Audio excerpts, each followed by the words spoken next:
Vitamin की कमी आ जाती है। तो इनसे कौन कौन से कुपोषण हो सकते हैं हमें।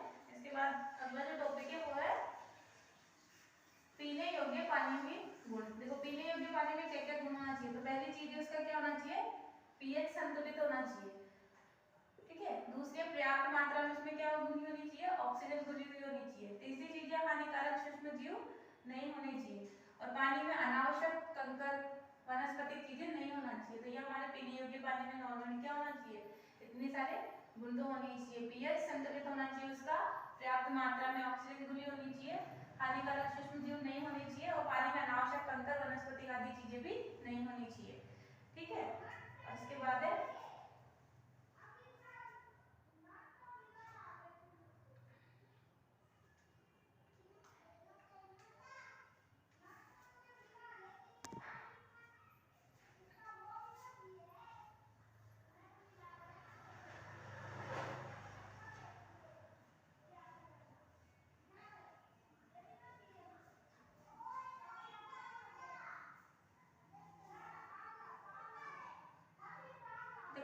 इसके अलावा है कि जो पानी होता है वो पानी क्या होता है, देखो जलीय जीवन ये तो हमने सुना था।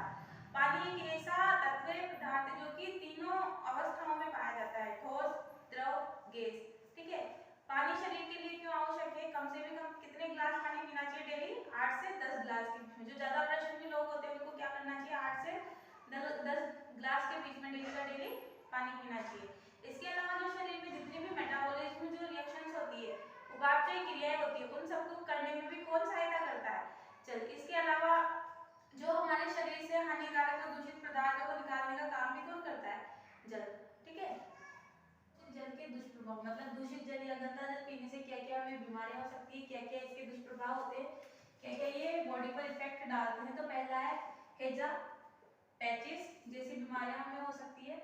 दूसरा इसका गंदे पानी के कारण क्या होता है, वायरल संक्रमण होने का खतरा सबसे ज्यादा होता है, जैसे कि hepatitis B, flu, cholera, typhoid, पीलिया, ये सारी बीमारियां होने का खतरा किसकी वजह से होता है, गंदे पानी के वायरल संक्रमण के कारण।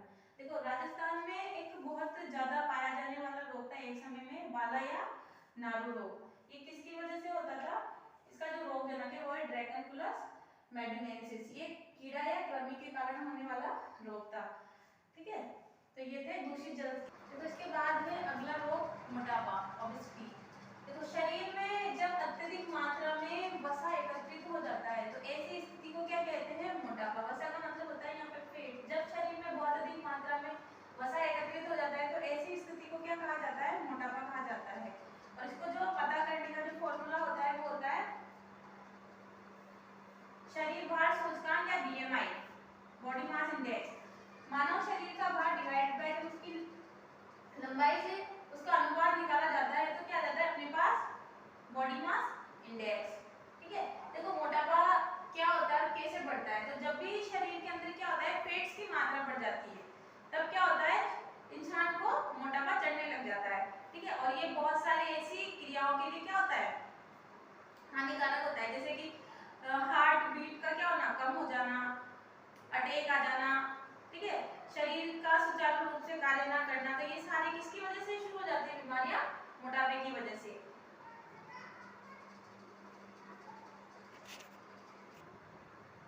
इसके अलावा मोटापे के और भी कारण हो सकते हैं, जैसे बिगड़ती जीवन शैली, व्यायाम ना करना या बहुत अधिक शारीरिक आराम करना, जंक फूड का सेवन करना, भारी खाने को खाना, ये सारे भी क्या हो सकते हैं, मोटापा चढ़ने के कारण हो सकते हैं, ठीक है। ओबेसिटी अपने आप में क्या है, एक बीमारी है। इसके अलावा मोटापे से होने वाले जो रोग है वो है, पहला है हृदयघात, हार्ट अटैक, डायबिटीज, मधुमेह, और इसके अलावा बहुत सारे प्रकार के कैंसर भी क्या हो सकते हैं, मोटापे की वजह से हो सकते हैं। तो नेक्स्ट टॉपिक है वो है रक्तचाप या ब्लड प्रेशर। तो ब्लड प्रेशर क्या होता है, रक्त वाहिनियों में बहते रक्त द्वारा वाहिनियों की दीवारों पर डाले गए दबाव को क्या कहते हैं, रक्तदाब या रक्तचाप, ठीक है। रक्तदाब और रक्तचाप और ब्लड प्रेशर तीनों क्या होते हैं, एक ही चीज होते हैं। रक्त वाहिनियां मतलब जो ब्लड वेसल्स होती है, धमनी वो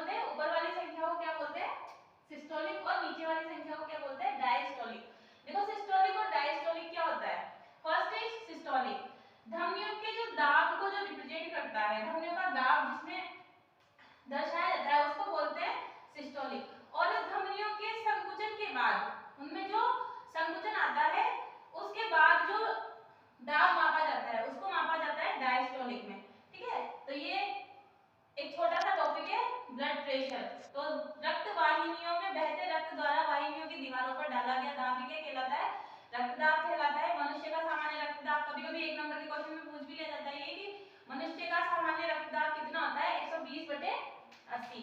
जो मनुष्य का सामान्य रक्तदाब होता है, इसमें जो ऊपर की संख्या होती है वो किसको रिप्रेजेंट करती है, सिस्टोलिक को, और नीचे की संख्या किसको रिप्रेजेंट करती है, डायस्टोलिक को। नेक्स्ट है जो सिस्टोलिक होता है वो धमनियों के दबाव, धमनियों के दाब को दर्शाती है, और दूसरी चीज है कि डायस्टोलिक की जो धमनियां होती है संकुचन के बाद के दाब को दर्शाती है। ठीक है, सिस्टोलिक रक्तचाप जो होता है वो मेनली 90 से 120 मिलीमीटर के बीच में मापा जाता है, और जो डायस्टोलिक रक्तचाप होता है वो 60 से 80 के बीच में मेजर किया जाता है।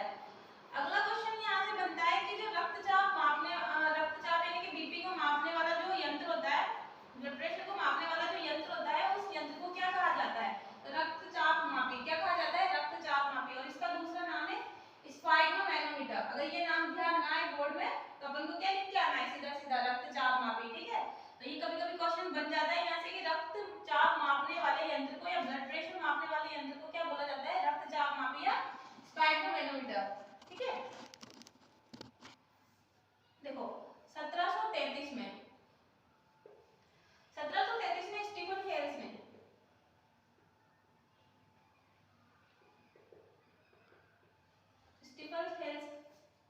पहली बार रक्तचाप किसका मापा था,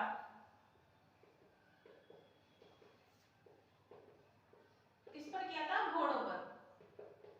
किस पर, कभी कभी पूछ लिया जाता है कि जो पहली बार जो रक्तचाप का मापन किया गया था वो किस पर किया गया था, तो किस पे किया गया था, घोड़ों पर। किसने किया था, स्टीफन हेल्स ने। कब किया था, 1733 में। और जो अगला टॉपिक है वो है लो ब्लड प्रेशर और हाई ब्लड प्रेशर। ठीक है, निम्न रक्तचाप और उच्च रक्तचाप। देखो इसका जो निम्न रक्तचाप का जो कारण होता है वो होता है धमनियों में कम दबाव, रक्त का धमनियों में कम दबाव। और जो उच्च रक्तचाप होता है उसका जो कारण होता है वो होता है अधिक दाब के कारण। ठीक है, धमनियों में जो अधिक दाब के कारण उत्पन्न होता है वो होता है उच्च रक्तचाप, और धमनियों में जो निम्न दाब के कारण या कम दाब के कारण जो उत्पन्न होता है वो होता है निम्न रक्तदाब। इसी को लो बीपी बोलते हैं, लो ब्लड प्रेशर, और इसी को हाई बीपी या हाई ब्लड प्रेशर बोला जाता है। देखो जो लो बीपी होता है उसके क्या क्या कारण हो सकते हैं। देखो मस्तिष्क, ह्यूमन ब्रेन जो होता है, हार्ट, हृदय, किडनी, गुर्दे, इनमें क्या होना, ऑक्सीजन का पर्याप्त मात्रा में ना पहुंच पाना तथा पोषक तत्वों का पर्याप्त मात्रा में ना पहुंच पाना। इससे क्या होते हैं, जो हमारे जो अंग होते हैं वो क्या हो जाते हैं, क्षतिग्रस्त हो जाते हैं, डैमेज हो जाते हैं। ठीक है, तो क्षतिग्रस्त हो जाते हैं। तो जो निम्न रक्तचाप है, लो बीपी होता है, वो किसकी वजह से होता है, कम दाब के कारण होता है, धमनियों में कम दाब की वजह से होता है। उसके क्या क्या कारण हो सकते हैं, मस्तिष्क, हृदय, गुर्दे तक ऑक्सीजन का पर्याप्त मात्रा में ना पहुंच पाना और पोषक तत्वों का पर्याप्त मात्रा में ना पहुंच पाना।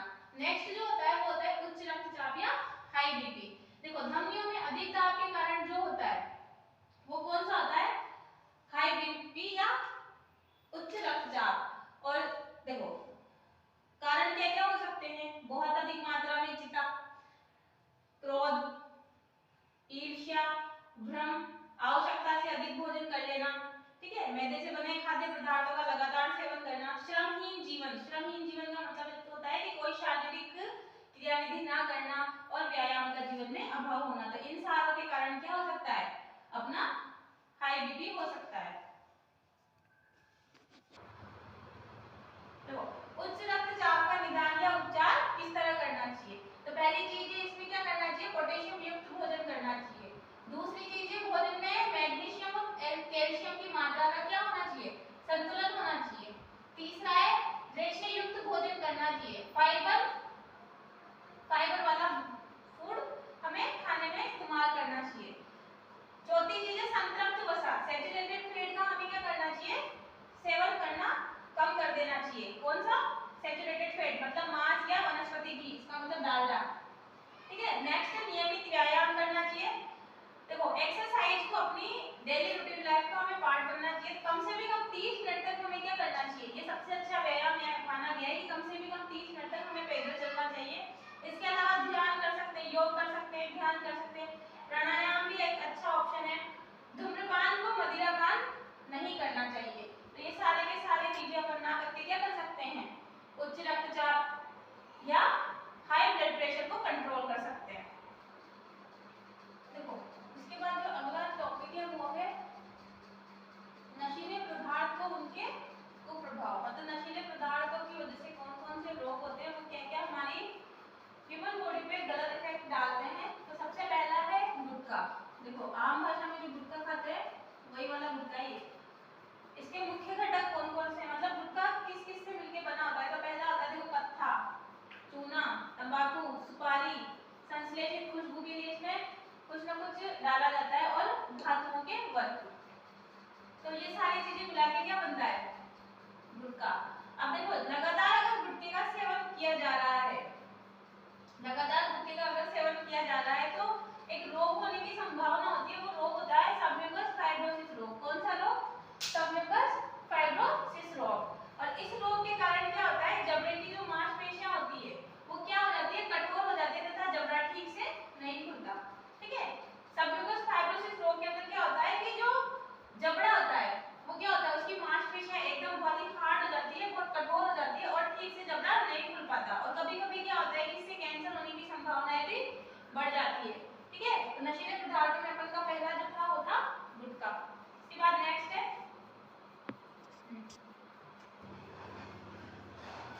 अगला है तंबाकू। ठीक है, टोबैको।